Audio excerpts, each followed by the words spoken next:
distribución. ¿Qué es la distribución? O sea, recuerdan que vimos un poquito el proceso económico hace mucho tiempo y la producción era la primera etapa del proceso económico, ¿no? La producción lo hacen las empresas y para poder producir los bienes y servicios que se va a ofrecer al mercado, por aquí la empresa compra factores productivos, ¿no? Los transforma y le genera valor agregado. Por ejemplo, compra naturaleza, trabajadores y compra capital físico. Los combina de manera eficiente esos tres factores clásicos de producción, le incorpora valor agregado a través de la transformación de las materias primas e insumos en productos finales, y estos bienes y servicios salen en barco, en tren, en avión, en camiones al mercado, y esa es la circulación. ¿Qué es la circulación? La circulación es el traslado de los bienes y servicios al mercado. Pero paralelamente, por aquí va a venir ¿qué cosa? La distribución, ¿sí o no, profesor? Sí. ¿Por qué? Porque al final de la jornada laboral, los factores productivos necesitan incorporar su fuerza, su inversión, su desgaste, y esa es la distribución. ¿Qué es la distribución? La distribución es el pago a los dueños de los factores productivos por haber, ¿no?, participado en la producción. Ahora, esta distribución, ¿qué es el pago? Es el pago. Por eso muchos confunden. Pago significa que hacemos una colita a los obreros y vamos a recibir nuestro salario. La naturaleza va a recibir su renta, el trabajo va a recibir su salario, el capital financiero va a recibir su interés, la empresa que hace la distribución recibe ganancia y el Estado que regula todas estas actividades económicas recibe tributos. Esa es la etapa de la distribución, jóvenes. Entonces, ¿qué es la distribución? La distribución es importantísimo en el proceso económico porque se va a estudiar la forma en que se pagan a los dueños de los factores productivos por haber participado en la producción. Ahora, forma de distribución. La naturaleza que nos va a proveer los recursos naturales tiene un propietario. Y ese propietario, cuando cede a la producción, recibe renta o alquiler. La fuerza de trabajo tiene un dueño, que son ustedes, somos nosotros, el hombre y la mujer. Y vendemos energía física y mental y eso va a recibir un pago que se llama salario. El capital empresarial, que es la empresa, obtiene ganancias o beneficios, ¿eh? Y el capital financiero o el capital dinero recibe tasas de interés. Y el Estado, que es un organismo regulador, el Estado, ¿no?, que regula la economía, va a recibir los famosos tributos.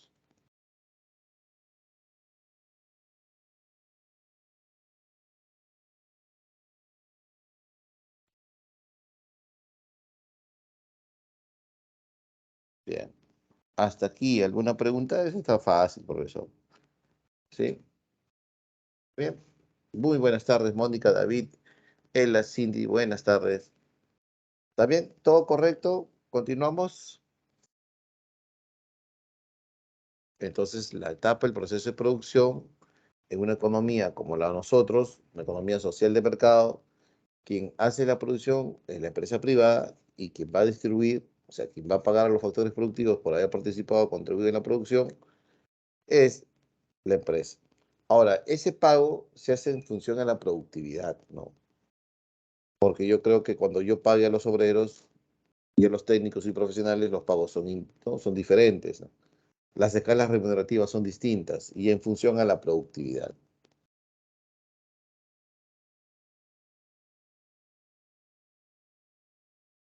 ¿Ya? Muy bien.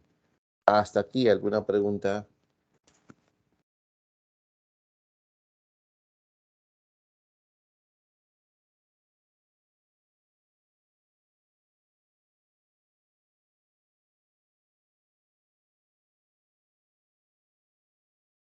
Bueno, hago una pregunta. Preguntas, por favor, preguntas. Hasta aquí, ¿alguna pregunta?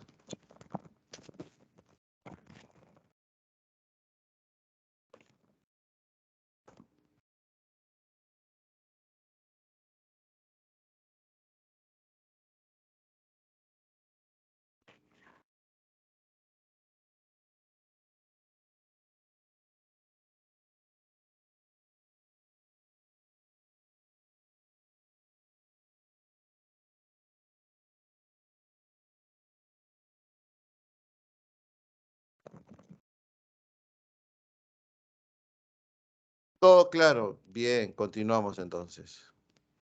Profesor, cuando hablamos de distribución en sí, ¿qué se distribuye? Los ingresos, las rentas que se originan cuando se produce bienes y servicios. No es que al producir bienes y servicios se genera riqueza, se generan ingresos, ¿no? Por las ventas, ¿no? Entonces, hay un margen de ganancia porque en la producción se genera el valor agregado, el valor añadido.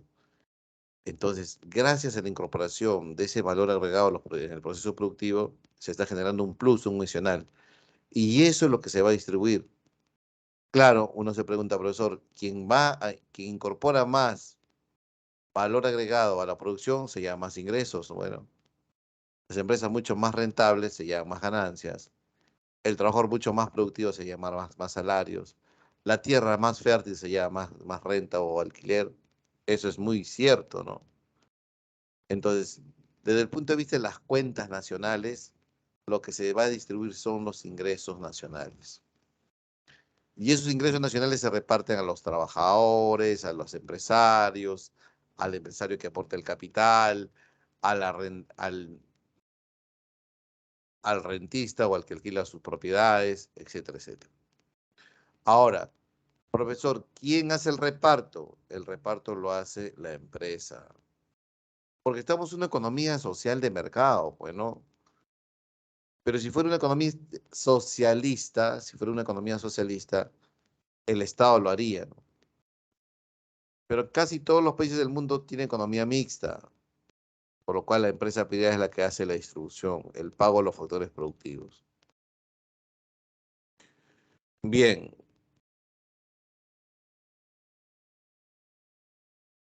bien. Entonces, los pagos se hacen en función a la contribución, al aporte que se hace en la producción. En la producción.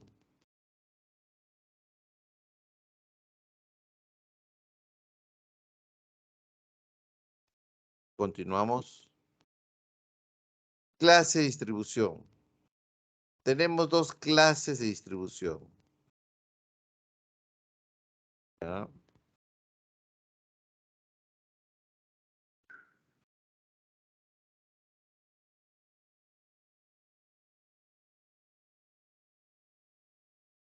Tenemos dos clases de distribución. La distribución funcional y la distribución personal. La distribución funcional es aquella distribución que se hace a los dueños de los factores productivos por haber participado en la producción. Y como todos participamos en la producción desde trabajadores, no todos aportamos la misma participación, la misma productividad. Entonces, la distribución funcional se hace de acuerdo a la productividad del factor. La naturaleza recibe renta o alquiler, el trabajo recibe salario, el capital interés, la empresa ganancia y el Estado recibe tributos. Ahora, la distribución personal es en función a los estratos sociales, ¿ya? En función a los estratos sociales. La riqueza, la riqueza va, la estrato social que vive en riqueza satisface necesidades primarias, secundarias y terciarias a la vez en una, pues. Comen, claro que comen. Y pueden comer en lugares carísimos y beben bebidas alcohólicas cuyo vino puede estar 10.000 euros, 10.000 dólares y fácil lo pagan, profesor. Porque tienen esa capacidad adquisitiva, pero ¿por qué? Porque sus salarios son altos, sus ingresos son altos. Eso es la distribución funcional, joven. Perdón, la riqueza. Los que están en riqueza satisfacen necesidades primarias, secundarias y terciarias en una. Profe, que no necesitan ahorrar, no, no necesitan ahorrar, porque son ricos, pues, tienen capacidad de inversión. O sea, ellos tienen empresa aquí y pueden abrir empresa en el otro país. Su patrimonio es patrimonios, propiedades inmuebles, inversiones financieras, bolsa, ¿no? Son accionistas de empresas grandes o accionistas mayoritarios. ¿Y el Perú tiene ricos? Sí, tienen ricos, ¿no? El hombre más rico del Perú es Carlos Rodríguez Pastor, el dueño del gran holding Intercorp, más de 40 empresas a su nombre, ¿m? Socio de inversionistas chilenos, etcétera, etcétera. Ya, bien. Profesor, ¿Gastón Acurio es un hombre rico? Yo creo que sí es rico ya. Y cocina rico también, pero es rico también.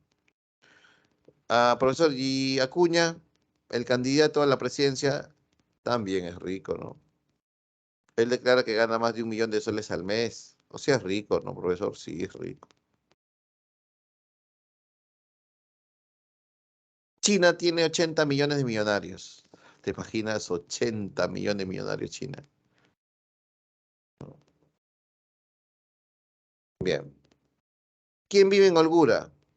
En Holgura vive las personas que pueden satisfacer necesidades primarias y secundarias y tienen capacidad de ahorro. O sea, profesor, si tienen capacidad de ahorro, ¿no? Su nivel de ingreso es mayor a su nivel de consumo, ¿sí o no? Por lo tanto, tiene capacidad de ahorro. Aquí puede estar la clase media, profesor. Sí, no te equivocas, es la clase media. O el estrato socioeconómico ABCD, ABC, porque la B, clase media, media alta, ¿no? No son ricos, ¿no? El estrato socioeconómico A gana 13.000 soles al mes y él no es rico, pues no es rico. Compara 13.000 soles con 1 millón de soles que gana Curio, no, no se puede comparar. Bien. Profe, ¿quién es pobre? Pobre es aquella persona que tiene que satisfacer sus necesidades básicas, pero de manera precaria. La precariedad en la satisfacción de necesidades básicas es elemental, es básico para reconocer que una persona es pobre. Hay definición de la pobreza, mucha definición de la pobreza. Hay incluso indicadores de pobreza que son muchos, pero lo elemental es que tú reconoces a una persona, a una familia que es pobre, porque al momento de satisfacer sus necesidades, lo hacen de manera precaria. Comen, pero las calorías suficientes que el cuerpo requiere. Tienen vivienda, pero la vivienda tendrá acceso a los servicios elementales para su desarrollo. Los hijos van a la escuela, pero van con la escuela con el estómago lleno, vacío, semivacío, etcétera, etcétera. O sea, satisfacen de manera precaria las necesidades básicas, alimentación, vivienda, salud, educación.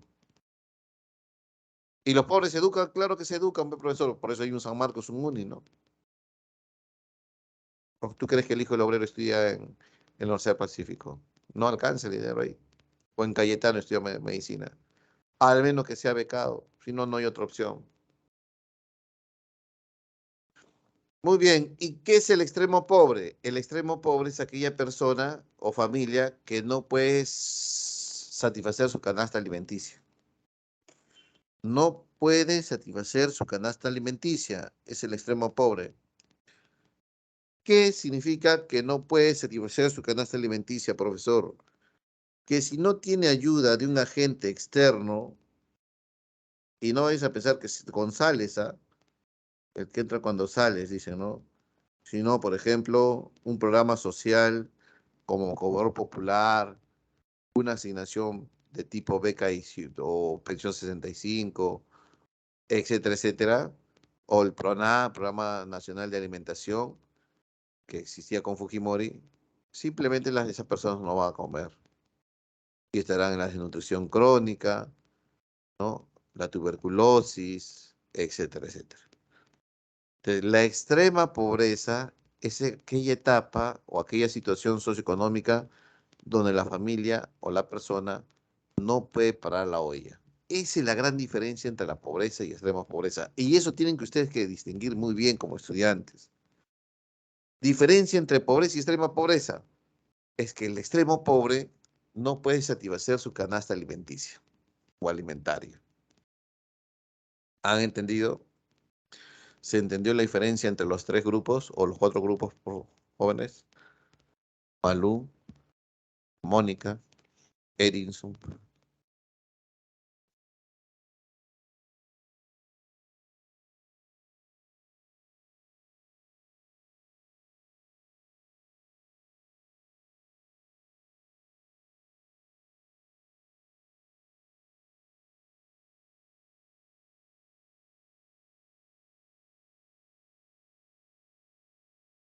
Todos correctos. Todo bien. Sí.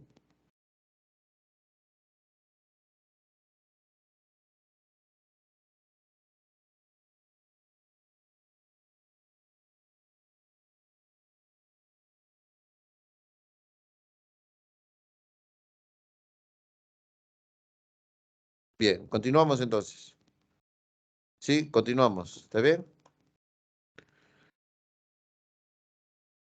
He visto en los últimos materiales de preguntas con respecto al nivel socioeconómico de la población peruana. Entonces, cuando he tratado de ver la teoría, ellos han hecho uso del informe del Grupo Apoyo. Y ahí está, ¿ve? Pero ustedes lo tienen a colores. Fuente, Grupo Apoyo. Características de los niveles socioeconómicos en el Perú. En el Perú existen 8.9 millones de hogares que albergan 31.9 millones de habitantes. Esto es un dato antes de la pandemia. No incluye la población migrante venezolana, que se estima en 800.000 personas. Ahora se estima en 1.300.000. Ahora la población se estima en 333 millones de habitantes y 9 millones de hogares. ¿Ya? Entonces, atentos, por favor. Para el INEI, la familia típica en el Perú está compuesta por 4 personas, papá, mamá y 2 hijos. Y, y la distribución socioeconómica del Perú son A, nivel socioeconómico A, 2%, B, 10%, C, 27%, D, 27% y E, 34%. Entonces vamos a ver quiénes están en nivel socioeconómico A. Ingreso promedio, 12.660 soles. Antes de la pandemia, podemos actualizarlo, puede estar en 13.000, 14.000 soles. ¿Ya? El nivel socioeconómico B, 7.020 soles. Si tú sabes, ¿no? Si te das cuenta, eso puede ser un 60%, el C un 60% de B, el D un 60% de C y el E un 60% de D. Entonces, 12, la mitad de 6 más 1, 7. 7, la mitad es 3, más 1 es 7, la mitad es 3, ¿no? ¿Sí? Más 1 es casi 4, ahí está. 4, la mitad es 2, menos un poquito más un poquito más, es 2,48 y 1.300 soles. Más o menos un 60% es. ¿Ya? Entonces, profesor, se supone que es el ingreso promedio de una familia, de una familia. Entonces, ¿dónde está usted, profesor? A ver, vamos a sacar mi nivel socioeconómico, ¿ya? Yo percibo aproximadamente 1.000 soles al mes. Profe, usted no está, usted está en el F, profe, ¿ah? EF, claro que sí. Los que ganamos sueldo mínimo estamos en el F. Pero es un promedio, ¿no? Pero mi esposa gana 15.000, o sea, 15 veces más que yo. O sea, estamos en nivel socioeconómico A. Profesor, si yo soy obrero y mi flaquita es obrera, y nosotros ya estamos conviviendo, Servinacuy, ustedes están en el nivel socioeconómico, eh, porque no llegan al 2.480, ¿ves? El descuento con el sueldo mínimo recibes 950 más 950, 1.900 soles. Profe, pero yo soy policía y ella también es policía. Ya, 3 más 3, 6, con descuento 5, nivel socioeconómico C. Profe, yo soy médica y ella es médica, médico y médica. Ambos percibimos 6.000. 6.000 más 6.000, 12. Con descuento 10, nivel socioeconómico B. Así puedes sacarlo, jóvenes. Ahora, con respecto al gasto mensual, ¿quién tiene mayor participación del gasto? ¿Tiene mayor propensión al gasto o la propensión marginal al gasto? Por sol adicional, ¿quién destina más al gasto y menos al ahorro? Quien destina más al gasto son los niveles que están más abajo, ¿sí o no? Obsérvalo, ¿sí? ¿Se observa? Sí. Bien, bien. Ahora, este es el ingreso promedio. Vamos a ver su grado de instrucción y preparación, su casa. Nivel socioeconómico A, tiene una casa un poquito grandecita porque tiene 5 ambientes, ¿ves? Y su piso, parquet o madera pulida. Ah, profesor, entonces cuando yo entro a una casa con parquecito pulidito, es que ese parquet cuesta, pues, cuesta más que una cerámica. El nivel socioeconómico B tiene número de ambientes 4.6 y los pisos son losetas y terrazos. El C tiene 3.8 ambientes. Su piso es cemento pulido, ¿no? El D tiene 3.2 ambientes. Su techo tiene aire acondicionado, ¿no? Porque es calamina que a veces arrimamos la calamina y entra el aire, ¿no? Cuando hace frío, cerramos la calamina. Filaforte o similares. Y el E, su número de ambientes es 2.7. El piso es ecológico. Ah, si es que hay humedad, crece gras natural. Y el techo es de calamina.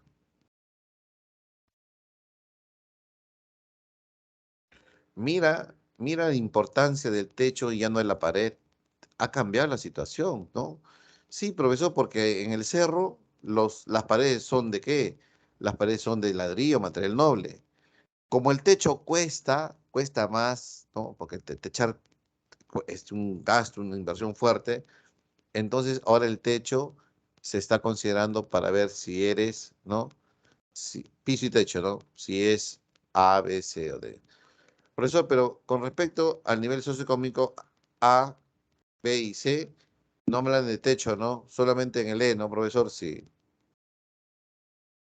Pero en el E estará la pobreza. Parece que está en la pobreza. Parece que sí, ¿no? Y en el D y el C y el B era la clase media. La clase media alta, media regular o media baja, etcétera, etcétera. ¿Ha entendido hasta aquí alguna pregunta? Está fácil esto, ¿ah? Bien. Promedio del jefe del hogar. En el A, ¿quién es el jefe del hogar? Una persona de 56 años. Muy bien. El 60% a más es empleado de alguna empresa. O sea, empleados tienen empleo privado. Entonces, si son empleos, ¿no? Empleos privados, yo imagino que tienen buenos ingresos, ¿no? En el B, 55 años, no dista mucha diferencia. El 50% viene de alguna empresa privada también. En el C, igual, la edad no dista mucho, 53 años. Pero sí es importante trabajadores independientes. Ah, ya, secundaria completa, mira. En el A y el B, la educación es completa, o sea, tienen un título o un bachiller. En cambio, en el C, ya la secundaria es completa. ¿Te das cuenta? La educación es preponderante en los ingresos jóvenes. En el D, profesor, la secundaria es completa y son trabajadores independientes. Y en el E, la primaria es incompleta, profesor. Ahí te explicas, ¿no, jóvenes? Ahí se explican por qué papá y mamá hacen enormes esfuerzos para educarnos, ¿no, profesor? Y papá, mamá han vivido esto, bueno, y lo viven. Qué importante es la educación para tener un salario digno. Muy bien. Siguiente. ¿Hasta aquí alguna pregunta con nivel socioeconómico? Entonces ustedes ya pueden sacar, de acuerdo a ese cuadro, en qué nivel socioeconómico te encuentras. ¿Ya? Preguntas, preguntas.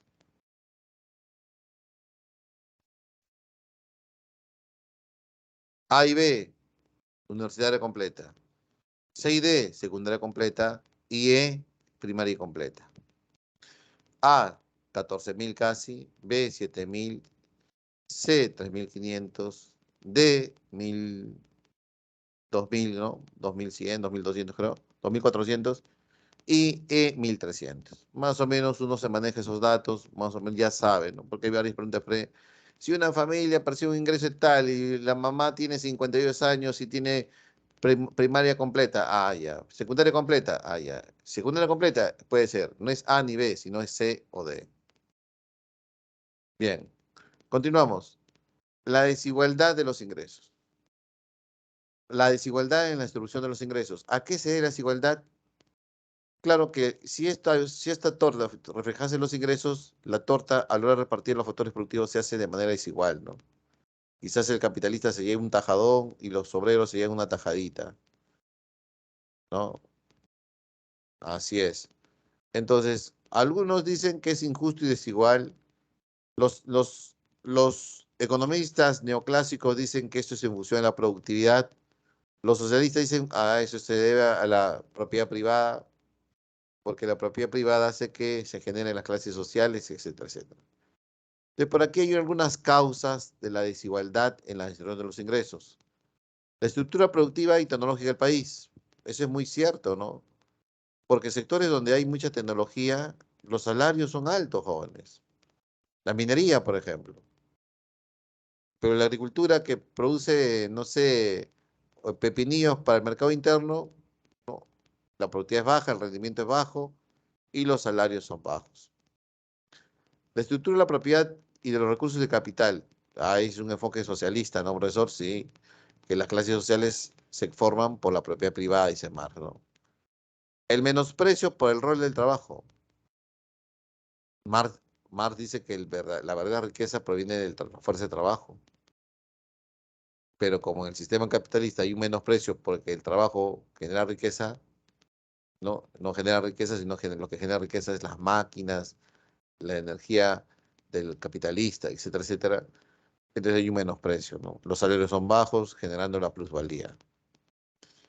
El orden socioeconómico injusto unido al poder político de mano de la clase dominante. Hay una crítica aquí de que los empresarios de todo el mundo, para defender sus intereses económicos, abrazan al poder político. Son amigos, van a hoteles juntos, les proponen proyectos de ley a los congresistas, financian sus campañas electorales, etcétera, etcétera. Ustedes han visto que varios bancos en el Perú, que la CONFIEP, que es la Federación de Empresarios Peruanos, hace una chanchita para los candidatos en las elecciones, en las elecciones presidenciales. Ese candidato ya se está dejando, ¿no? Comprar por los empresarios. Cuando llega al poder, no hace la reforma tributaria que todos los economistas dicen, ¿no? Hay que hacer la reforma tributaria. No lo hace. No se aprueba la ley de antimonopolio. Significa que las empresas monopólicas en el Perú, cuyos propietarios son los hombres más ricos del Perú, siguen teniendo enormes, enormes ganancias. Y la inadecuada política distributiva. Aquí hay una responsabilidad también del Estado.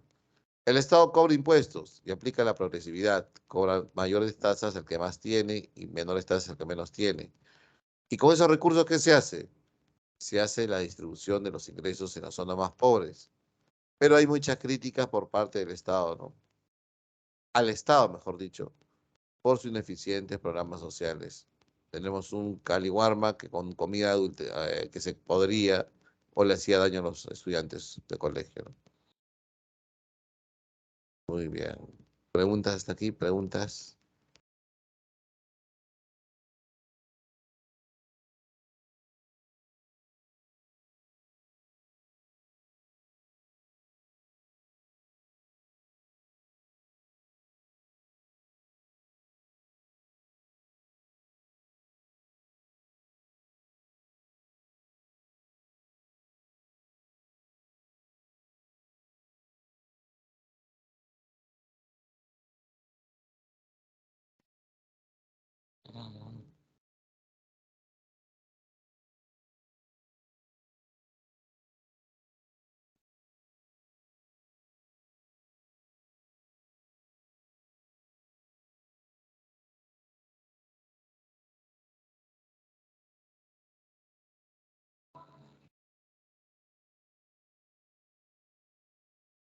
Bien. ¿Preguntas? ¿Preguntas hasta aquí? ¿Preguntas? ¿Todo claro? Ya. Continuamos entonces. Entonces, profesor, si hay una crítica de la redistribución, ¿quién hace la redistribución? En una economía como la nuestra, quien hace la distribución es la empresa privada. Como genera desigualdades, ¿quién va a buscar corregir esas desigualdades? El Estado mediante la redistribución. Mediante la redistribución. Ya.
Ya.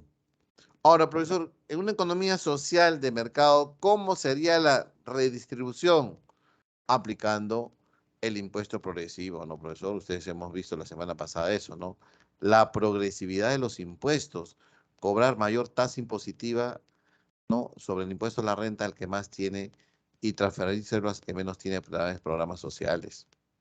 Entonces, profesor, la redistribución no se puede dar acá de una manera un poquito más radical, como por ejemplo se hizo en Cuba, se le quitó las haciendas a los hacendados, se le quitó los hoteles, a las cadenas hoteleras y el Estado se lo apropió. La Constitución no puede, no permite eso, porque está reconociendo la propiedad privada, la libre empresa, ¿no? No se puede. Entonces, ¿qué hace el Estado? Aplica subvenciones, subsidios.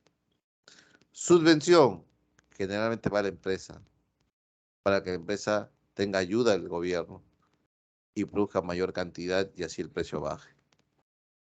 El gobierno ha decidido subvencionar la producción de pollo. Entonces, todas las avícolas que producen pollo, que crían pollo, reciben dinero del Estado. Y con eso disminuye su costo de producción y aumenta la producción de pollos y el precio baja. El otro es el subsidio. El subsidio va dirigido, ¿no? A las personas, a los consumidores.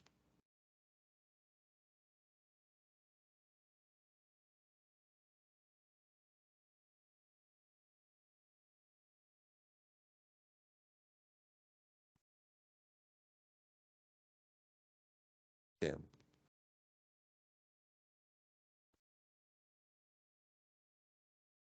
Preguntas, preguntas. Entonces, subvención y subsidio hay una diferencia, ¿no? Mientras la subvención va dirigida a las empresas, pues de micro, pequeñas empresas, ¿no? El subsidio va de frente a la familia, ¿no? Ve de frente al bolsillo. Los bonos Yanapay, de casa rural de frente, transferencia de dinero al Estado a las familias. En cambio, la subvención generalmente va de frente a las empresas para que las empresas reduzcan su costo de producción y así producir más, por lo cual el precio tendría a bajar. Está subiendo el pan, entonces el Estado decide subvencionar la producción de pan. ¿Cómo, profesor? Si el saco de harina cuesta 150 soles, el Estado pondría 50, 100, 100 soles, la mitad o más de la mitad, y el empresario pone el resto. Cosa que el empresario compra relativamente la harina más barata, produce más pan y el precio del pan tendría a bajar. ¿Ha entendido la diferencia entre subvención y subsidio? Profesor, y a través de programas sociales también, ¿no? Caliguarma, Juntos a Trabajar, Pensión 65, Beca 18, también hace la redistribución. Y también provee de infraestructura descentralizada, ¿no? Tenemos una posta médica, un colegio público, un hospital, una universidad pública, ¿no? Institutos públicos que permiten educar, permiten brindar salud a la población menos favorecida con los ingresos. Si uno va a una posta médica, a veces yo paso por una posta médica en Villa El Salvador, ¿no? Y veo personas, se nota, ¿no? La humildad de las personas, ¿no? Se nota las personas que no podrían pagar una clínica particular. Entonces, profesor, generalmente vamos a una posta médica cuando los recursos son escasos, ¿no? El ingreso es muy limitado y la atención me cuesta 8 o 10 soles, pero la atención cuesta mucho más, entonces como que ahí el Estado está subsidiando la salud también. Hasta aquí, ¿alguna pregunta? ¿Preguntas?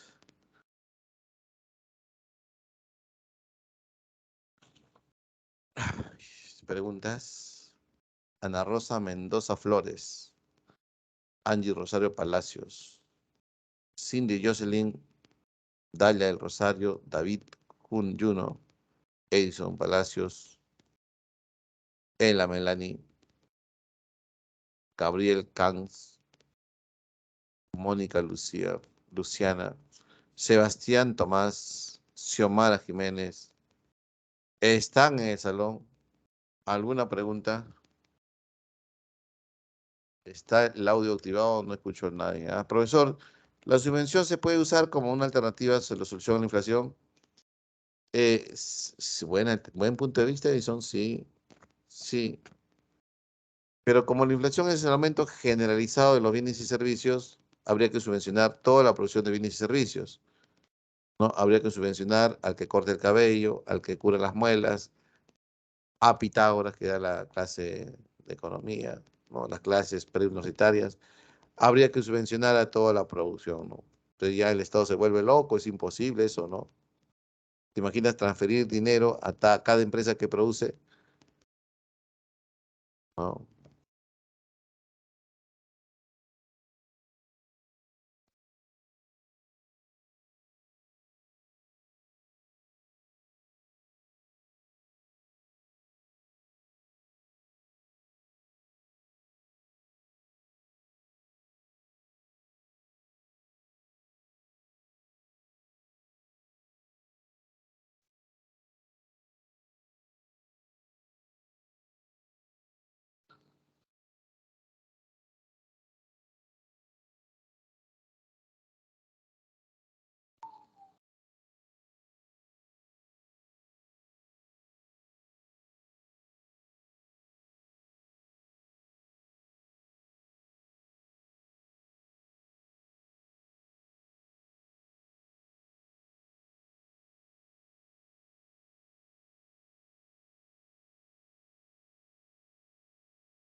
Bien, continuamos.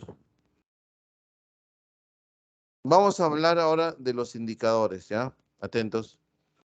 De los indicadores de desigualdad. La curva de Lorenz es un indicador gráfico.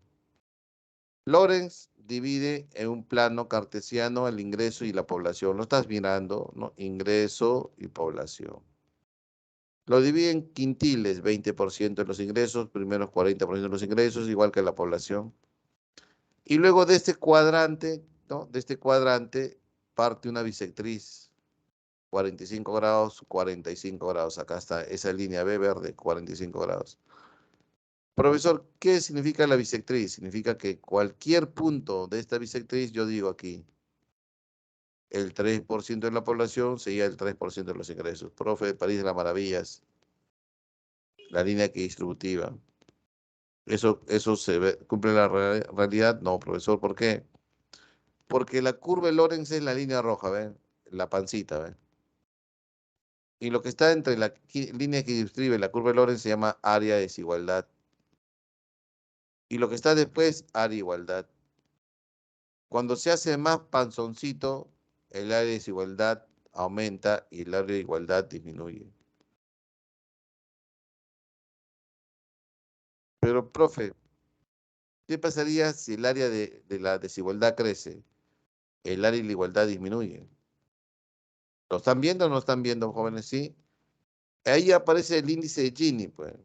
Este es el índice de Gini. Gini, que es igual a el área de desigualdad entre el área de desigualdad más el área de igualdad, que es B. Entonces yo digo aquí, entonces, si B es igual a 0, significa que el área de desigualdad creció tremendamente, ¿no? Si B es igual a 0, el área creció tremendamente. Si esto es cero, si B es igual a cero, A entre es 1. Entonces, Gini es igual a 1. Para que Gini sea igual a 1, el área de igualdad no debe existir, ¿sí o no? Entonces aquí hay una plena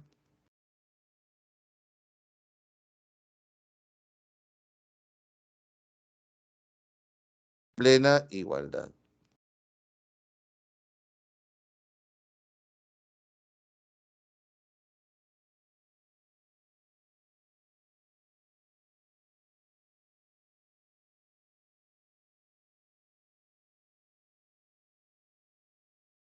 Bien.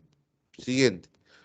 Profe, ¿qué pasa si la igualdad crece y la área de desigualdad disminuye? Entonces vamos por aquí. Vamos por aquí. Si A es igual a cero, y A es igual a cero, significa que hay una área de igualdad en este país, ¿no? ¿Está bien? Si A es igual a cero, cero entre algo es cero. Entonces el índice Gini es igual a cero.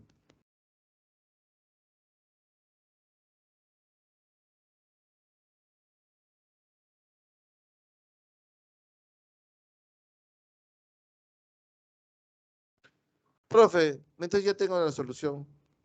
Gini puede fluctuar entre dos valores, sí, puede ser mayor o igual a cero, pero es menor o igual a uno. Cuando Gini toma el valor de cero, ¿qué hay? Hay una plena igualdad con los países más ricos, ¿no? Gini tiene 0,18, 0,2, bajo, o sea, son casi justos o equitativos en la distribución de los ingresos. En cambio, en Latinoamérica, los Gini tienen a uno. ¿Por qué? Porque hay una tremenda desigualdad. Las brechas sociales son más profundas en Sudamérica. Mm.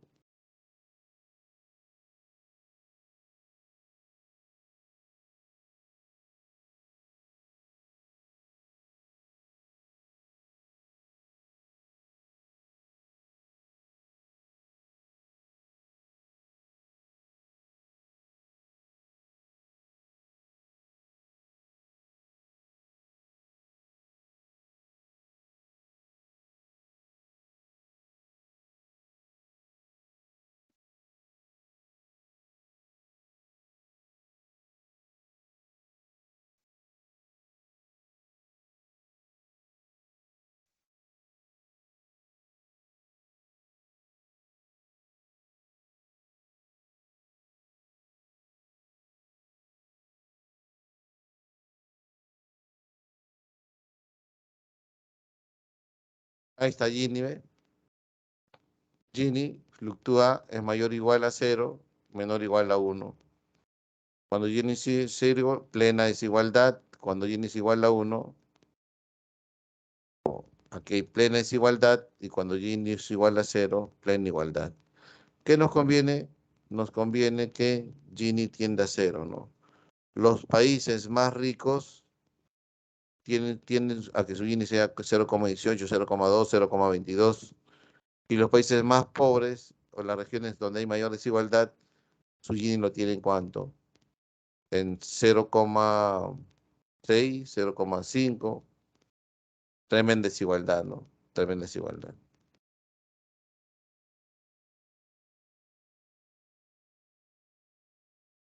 Bien, continuamos. El INEI también aporta en esto, jóvenes. El INEI también aporta y dice, habla de la pobreza monetaria. Señor INEI, ¿qué es pobreza monetaria? La pobreza monetaria es aquella nivel de pobreza donde el gasto per cápita por persona es de 360 menos. Si tú gastas de manera per cápita al mes de 360 menos, eres pobre.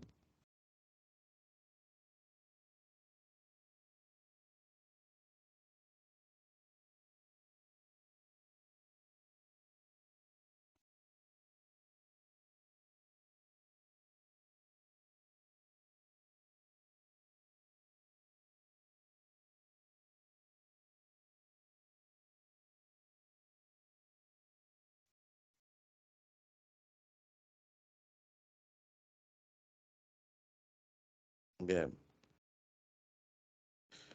Entonces, para NI, ¿qué es, profesor? El gasto per cápita por persona, si es de 360 a menos, la persona es pobre. Y si es de 195 a menos, la persona es extremo pobre. Pero como la familia típica en el Perú está constituida por 4 miembros, multiplicamos por 4, y aquí me va a salir el ingreso promedio de una persona que puede ser catalogada como pobre si es que no supera los 1.440. Y puede ser catalogada como extremo pobre si no supera el 0,36, 38, lleva 3, 780 soles. De esa manera se contabiliza si eres pobre o no pobre. Y hay otras formas también. Otra forma, esta es la pobreza monetaria.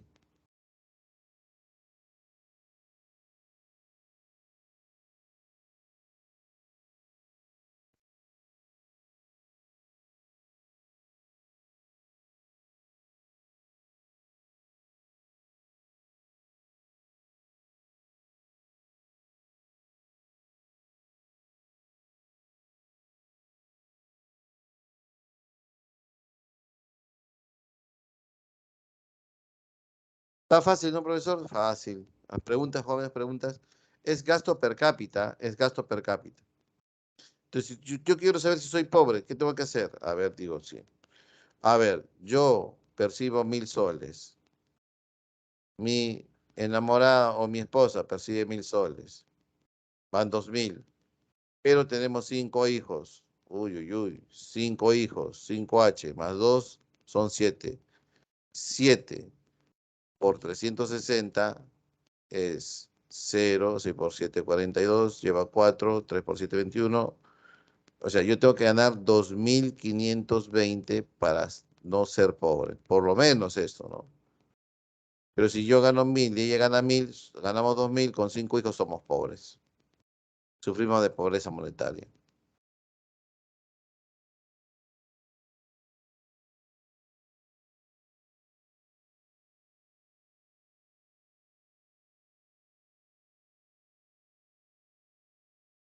Bien, siguiente.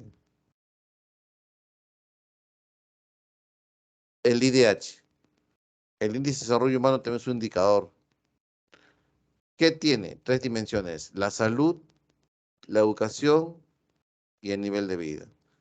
Fue propuesto por el PNUD, por el Programa de Naciones Unidas para el Desarrollo. Este IDH vendría a ser como el ranking de la FIFA, ¿no? Donde Perú está, sube, baja, baja, sube. Y ahí está pues, Brasil, Francia, Inglaterra, España, como países que encabezan el ranking de la FIFA, Argentina, Uruguay también creo. Y Perú está más o menos puesto 19, 20. Y si gana el lunes, vamos a subir. Pero en este ranking no es por partidos ganados, sino a quién tenemos que ganarle por goleada a la salud, la educación y el nivel de vida. La esperanza de vida al nacer significa que las vacunas están implementándose a lo largo y ancho del territorio nacional. La buena alimentación, y eso hace que la esperanza de vida al nacer aumente. 2, la educación.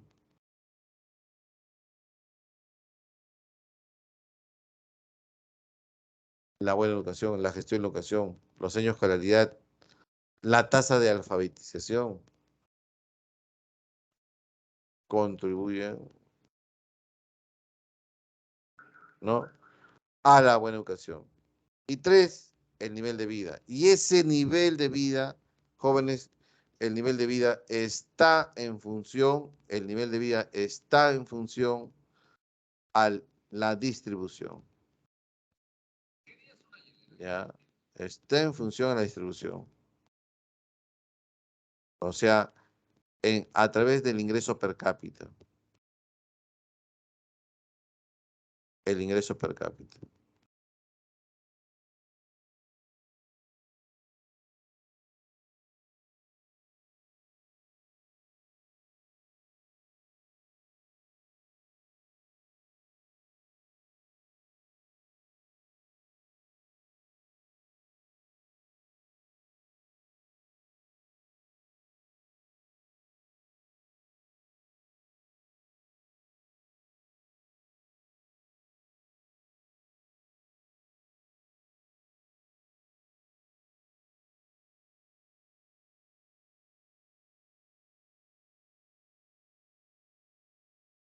¿Ya?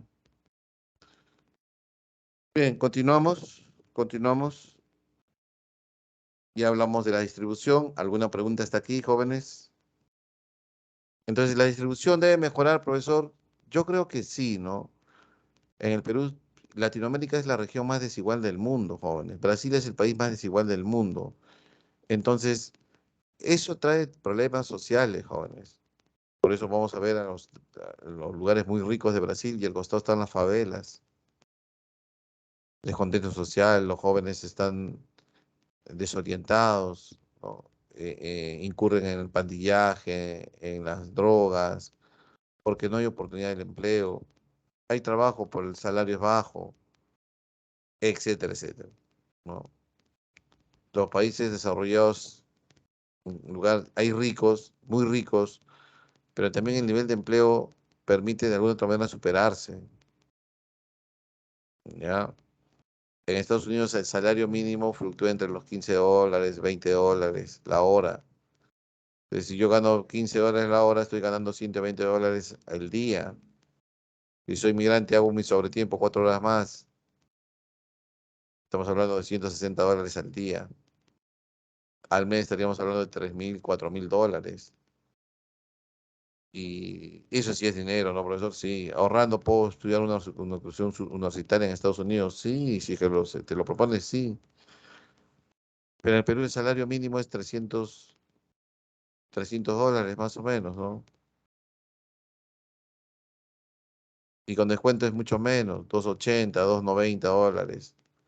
Porque puedo ahorrar, sí, pero la justa vas a ahorrar 10, $20 al mes. Va a ser difícil. Por eso es que hay una universidad pública, ¿no? ¿Qué serían los pobres si no habría San Marcos, jóvenes?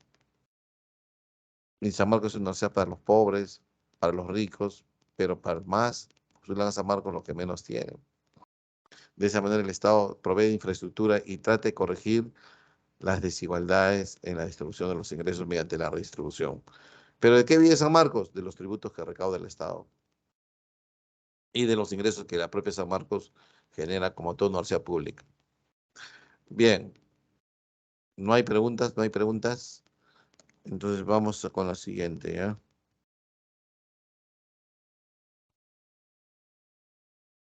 Vamos con la siguiente. Ahora vamos a hablar del consumo.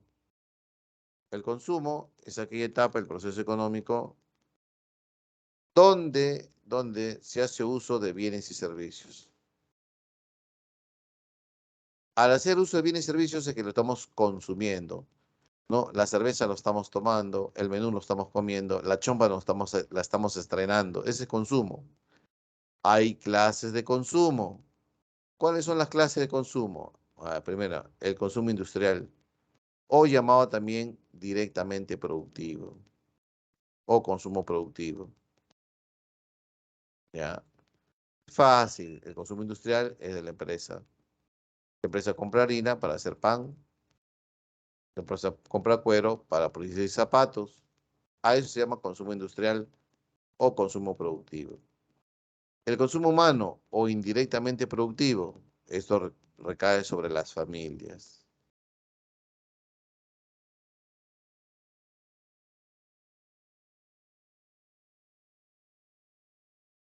Es el que se hace para poder satisfacer necesidades. Por ejemplo, consumo de frutas en el desayuno. Es el que se hace para poder satisfacer necesidades. El consumo humano o indirectamente productivo, la familia hacemos y compramos, ¿no? Por ejemplo, panes, frutas y cualquier cosa que consuman las familias es un consumo indirectamente productivo, consumo humano. Y el consumo improductivo es el consumo que genera externalidad negativa, que genera daños, drogas, ¿no? Alucinógenos, o simplemente comienzo a golpear la laptop y la daño, consumo improductivo. Siguiente. El concepto de consumo y población, ya nos decía el gran amigo Robert Malthus, ¿no? Robert Malthus nos decía lo siguiente, ¿no? Que en el tiempo, la producción y la población crecen de manera distinta, ¿no?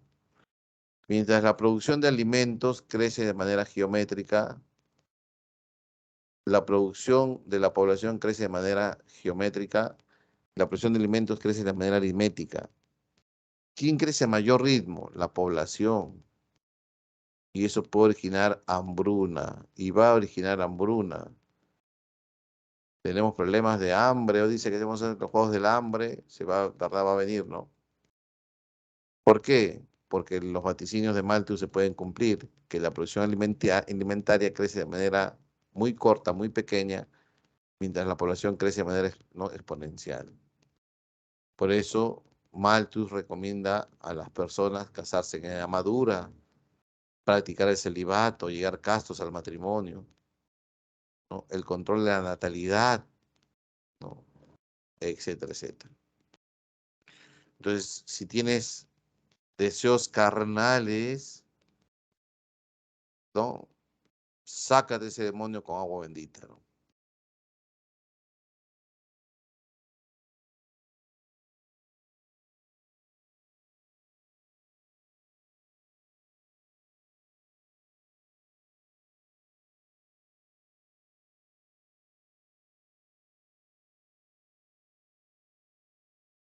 Bien, hasta aquí alguna pregunta, preguntas.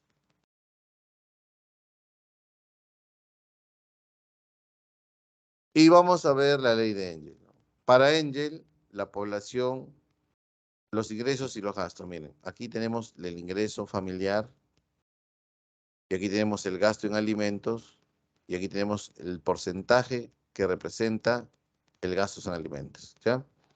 Si una familia constituida por 4 miembros gana 1.000, yo creo que en el desayuno sale 6, 7 soles, en el almuerzo que salga 3 solcitos, ya son 20, ¿no? Y por ahí, sábado y domingo se come algo mejor, 25, 800 soles al mes. De los 800 soles al mes, si yo percibo 1.000 soles, ¿cuánto representa? El 80%. Bueno, profe, casi todo a comer, sí. Si la familia que sigue constituida por 4 miembros, solo su ingreso es 5.000, ahora gastan 2.000 en comer. Claro, hay un desayuno con leche y huevos fritos y yogur. Hay un almuerzo con un bistec a la plancha, ¿no? Y hay una cena que se puede comer un pollito a la brasa en la noche. Ah, profesor, pero se ganan 5.000. Ah, esto representa el 40%, ¿no? El 40% de 5.000 es 2.000, ahí está. Ahora que ganen 10.000, profesor, ya dejamos de comer pollo y vamos a comer ravioles, vamos a comer, no sé, chorizos en el almuerzo o en el desayuno, etcétera, etcétera. Ya gastamos 3.000. ¿Qué representa 3.000 de 10.000? El 30%. Entonces, ¿de qué nos estamos dando cuenta? De lo siguiente, que cuando el ingreso de las familias crece, cada vez destinamos en menor porcentaje el gastos de alimentos. Eso es la ley de Engel. La ley de Engel. ¿Está bien? ¿Ha entendido? ¿Se entendió?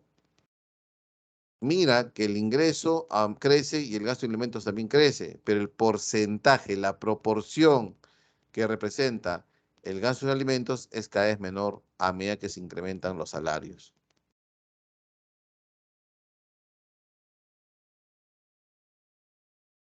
Muy bien. ¿Preguntas hasta aquí, jóvenes? ¿Preguntas?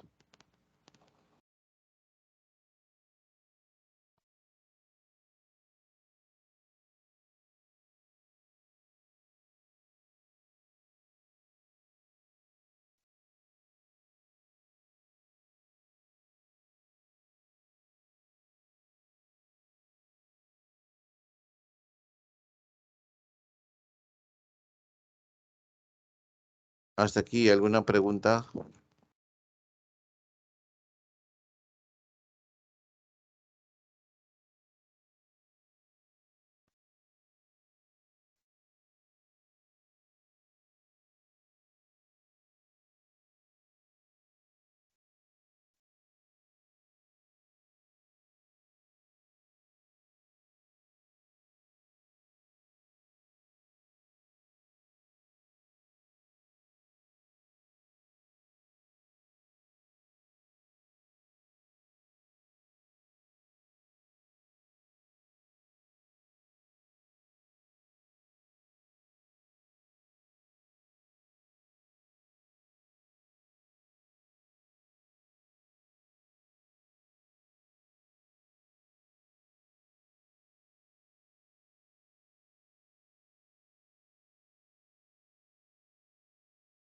No hay preguntas, ya. Continuamos. Profesor, ¿cuáles son los determinantes del consumo? Y ahí terminamos, ¿ya?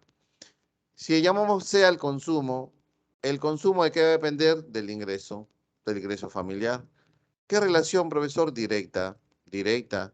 Si yo hago una gráfica y aquí yo pongo el ingreso y aquí pongo yo el consumo, puedo decir que allí hay una relación directa, ¿no? A mayor nivel de ingreso va a existir mayores niveles de consumo.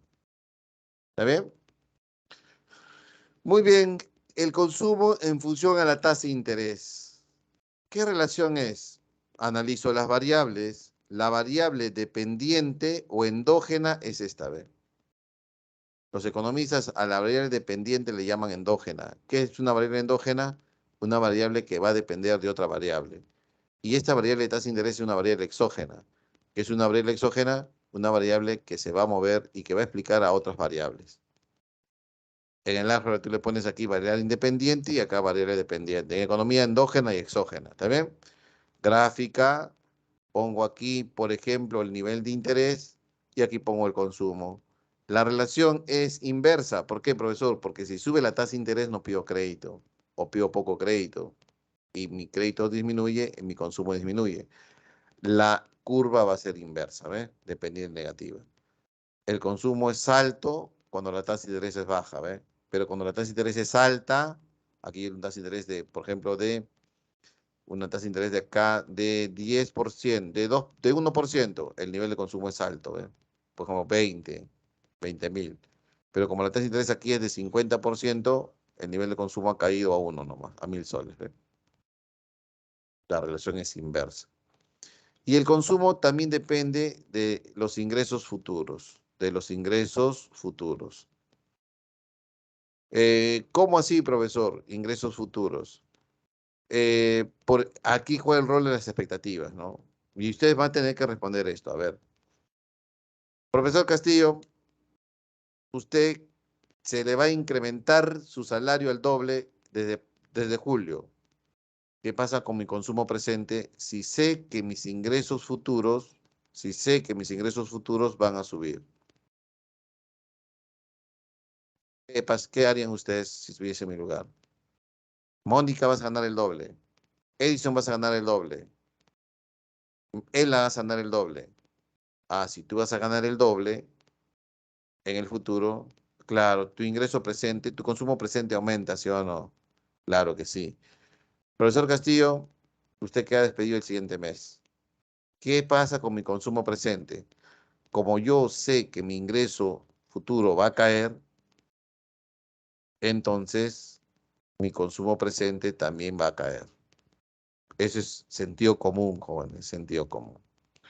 Muy bien, las expectativas juegan un rol importante en las inversiones, en el consumo, etcétera, etcétera, ¿ya? Bien, entonces vamos a pasar al force. Pasemos al force. A ver, ya el examen debe estar. Pasemos al force.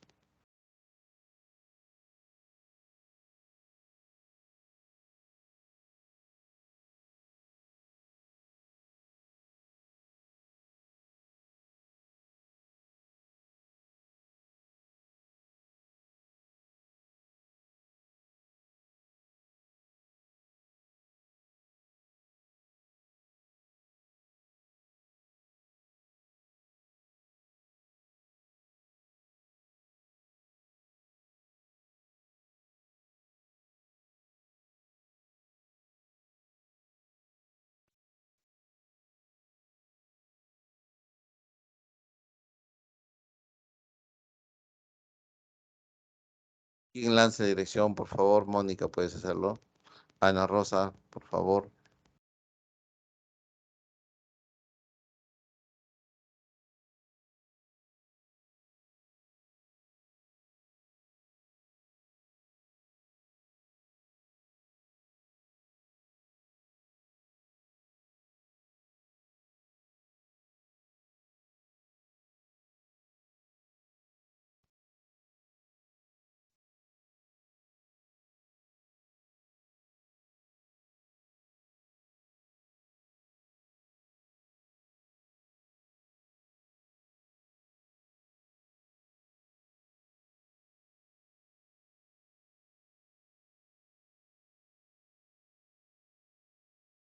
Muy bien, gracias Edison, gracias Mónica. Ya ven, saquemos 18-18, por favor.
Muy bien.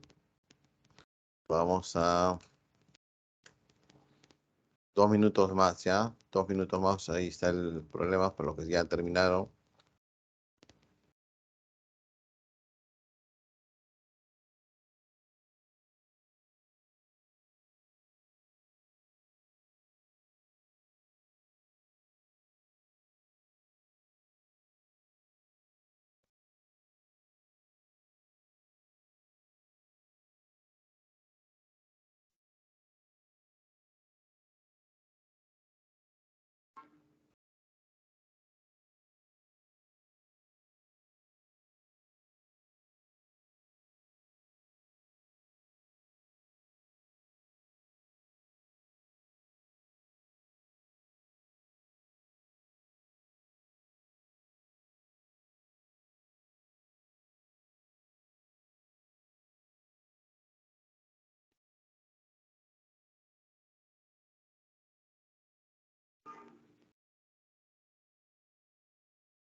Muy bien. Son ya, 1 minuto más y arrancamos con todo, ¿ya? 1 minuto más y arrancamos con la, con la práctica, ya los programas propuestos, ¿ya? ¿Sí?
Vamos con la uno.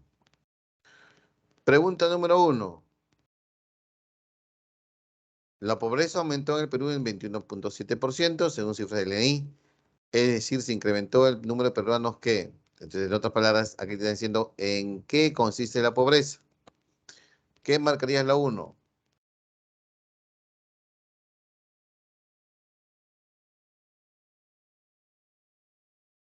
Bela, Luis, Mónica, Miriam, Sebastián, Xiomara. ¿Qué marcarías la uno? Ah, profesor, pobreza, la que cierta precariedad si satisfacen necesidades básicas, ¿no?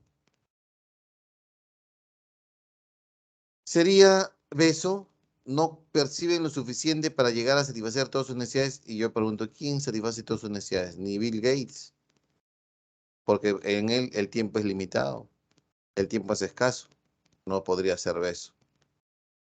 ¿Podría ser dedo? ¿Satisfacer de manera insuficiente? Ah, no, necesidades de alimentación, no. Esto es la extrema pobreza, los que no pueden satisfacer su canasta alimenticia. No cubren sus necesidades básicas, pero sí las secundarias tampoco, ¿no? Cubren justamente sus necesidades primarias y parte de las secundarias, eso es, ¿no? Dos, con el fin de atender, con el fin de atender las necesidades de la población, el Estado transfiere a los distintos niveles de gobierno presupuesto de la construcción de obras de infraestructura y servicios básicos. Los recursos utilizados son captados. ¿Dónde capta los ingresos que obtiene el Estado? En la distribución, ¿no, profesor? ¿A través de qué? A través de tributos. Dos besos. Dos besos. Siguiente, tres. Marquemos la tres, por favor.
Bien. La desigualdad, te dicen. La propiedad privada, sí. Cuando los partidos políticos son financiados por las empresas privadas, sí. ¿El reconocimiento será o el desconocimiento? No, esta no es, profesor, porque si el rol del trabajo genera riqueza, si hay un reconocimiento, los salarios serían más altos, ¿no? La adecuada política redistributiva, eso sí es, de la clase sería uno, 2 y 4. Uno, 2 y 4 de eso. Siguiente, pregunta número 4, ¿qué marcaríamos, por favor? 4, a ver, marquemos, por favor, marquemos la 4.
A ver, el chorreo, el goteo, ¿sí o no que forma parte de la redistribución, profesor? ¿Sí o no?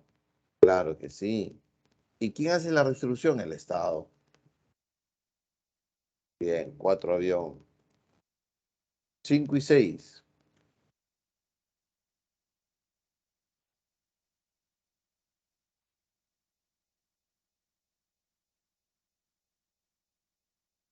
La Constitución Política de Perú, que tiene una economía social de mercado, dice en su régimen económico, para hacer la redistribución y la justicia social tendría que ser lo siguiente. Programas sociales sí lo hace, no hace control de precios, no estatiza, pero sí brinda infraestructura como servicios de salud, educación, etcétera, etcétera. Sería uno y cuatro. Dedo. La canasta básica de consumo está integrada por elementos de bienes y servicios de consumo masivo, no del consumidor típico de Lima Metropolitana. ¿Y qué consumimos? A ver, consumimos comidas, colegios, pagamos pasajes, luz, transporte público, agua. Un viaje al Caribe, profe, difícil que no es un consumo masivo. Un pago, plan postpago celular, sí es consumo masivo. Compra Rolex no es consumo masivo, no. Son dos los que no formarían parte del consumo, de la canasta básica de consumo. Siguiente. Oxfam es una ONG que estudia mucho la desigualdad en la distribución de los ingresos en el mundo. Y él dice, ¿no? ¿La pobreza a qué se debe?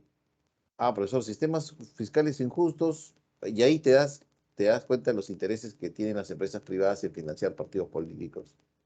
Al final no se les toca, no se hace una reforma tributaria. La corrupción también, profesor, ¿no? La distribución injusta de la inversión y el gasto público, la distribución injusta de la propiedad privada como la tierra, sí, ¿no? Entonces todas serían verdaderas.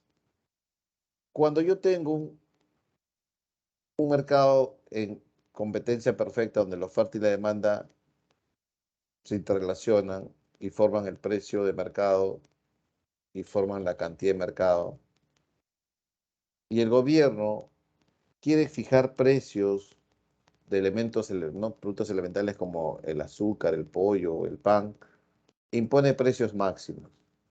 El precio máximo que impone el gobierno siempre se pone por debajo del precio del mercado para forzar al consumidor. Y eso va a generar que por este lado existe una cantidad ofertada así y por este lado existe una cantidad demandada. Como el gobierno está bajando el precio, los consumidores quieren comprar más de lo que su ofertante está dispuesto a vender, generando una escasez y unas colas en los mercados cuando hay un control de precios. Y el control de precios para forzar al consumidor es imponiendo precios máximos por debajo del precio de equilibrio. 8, avión. Siguiente. Vamos a fijar lo que hemos visto ya. Tierra que recibe. A ver, tierra recibe renta, un obeso. Trabajo recibe salarios, dos dedos, un obeso, dos dedos. El Estado recibe tributos, tres enano. El capital empresarial recibiría